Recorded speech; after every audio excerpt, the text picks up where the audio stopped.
teman-teman, di sini kami akan membahas mengenai Project Based Learning. Baiklah teman-teman semua, sekarang kita masuk pada definisi dari model pembelajaran Project Based Learning atau yang biasa disingkat dengan PJBL.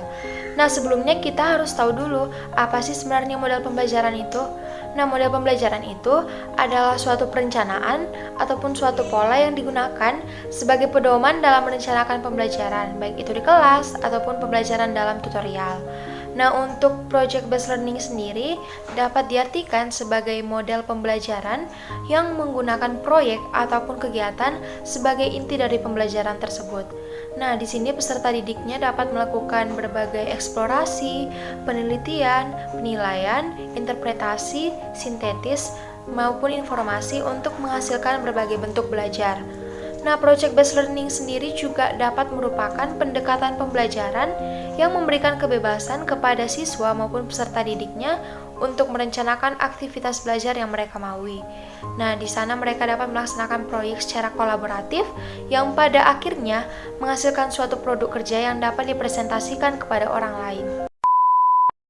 Nah, jadi buat teman-teman nih yang pengen anak didiknya nanti bisa berpikir secara kritis dan bisa memecahkan masalah secara mandiri, Project Based Learning ini sangat saya sarankan untuk teman-teman gunakan nantinya apabila sudah mengajar.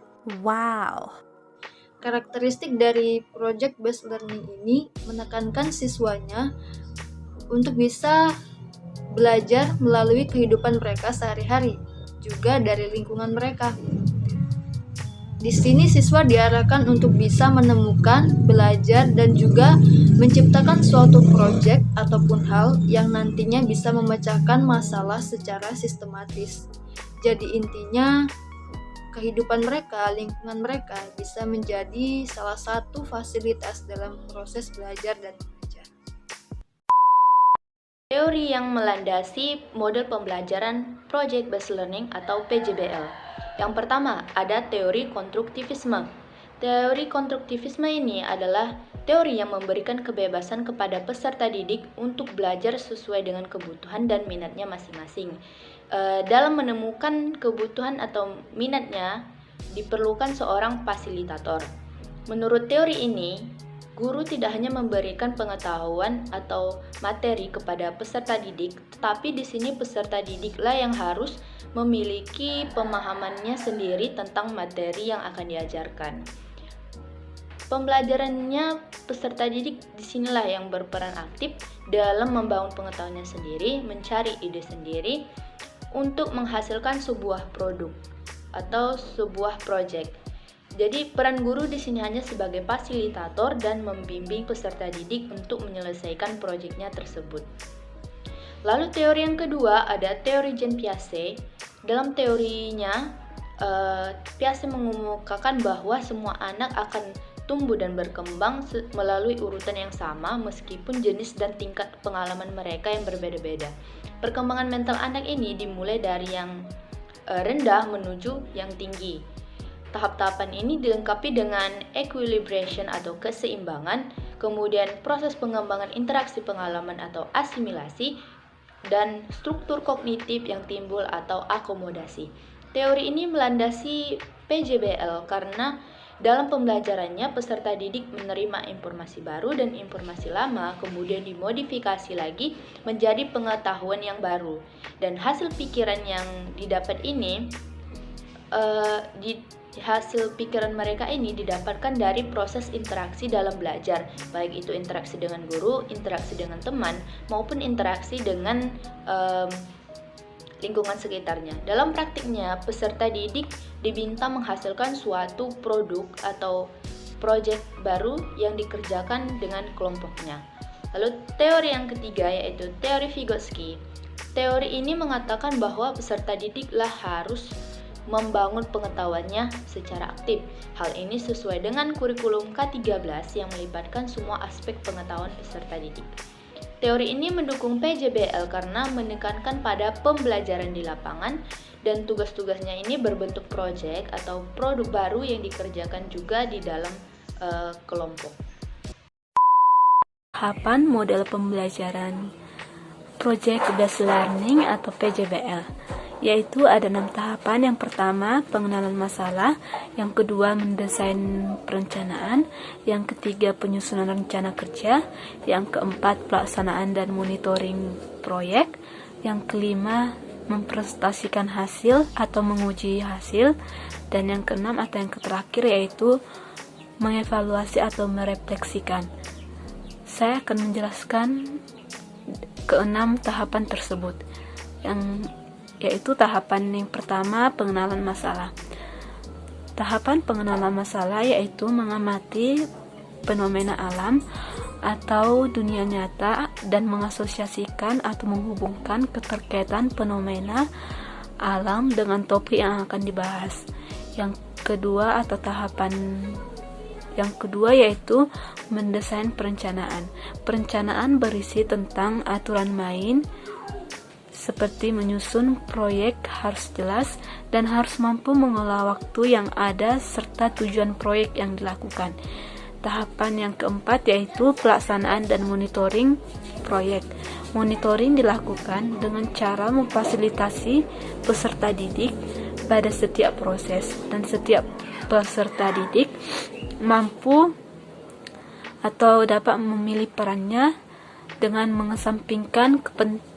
tidak mengesampingkan kepentingan kelompok. Tahapan yang kelima yaitu menguji hasil atau presentasi.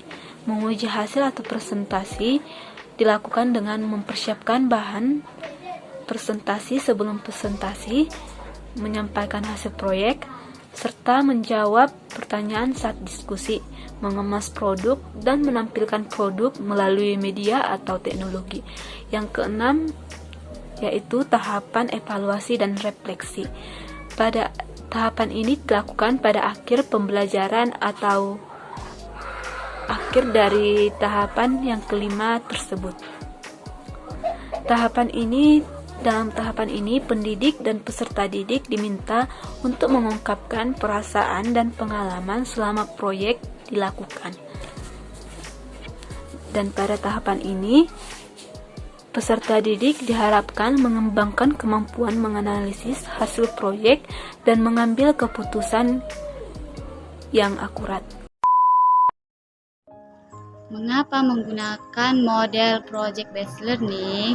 Jadi, setiap model, metode, ataupun rancangan pembelajaran lainnya sudah tentu memiliki keunggulan dan kelemahan masing-masing.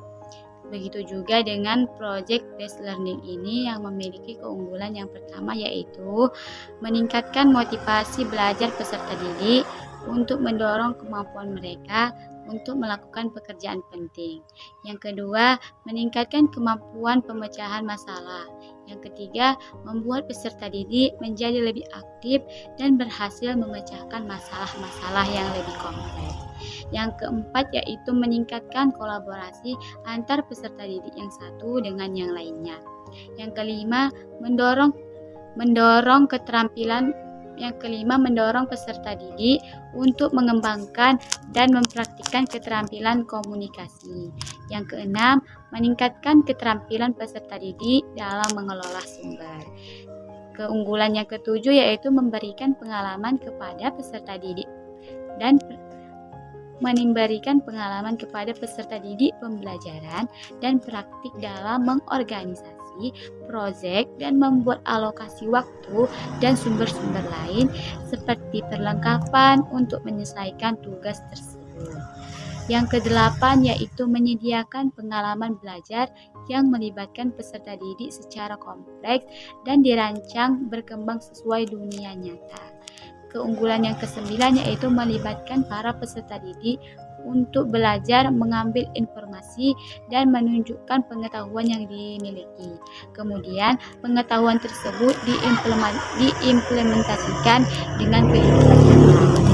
Yang ke-10, membuat suasana belajar menjadi menyenangkan sehingga peserta didik maupun pendidik menikmati proses pembelajaran tersebut.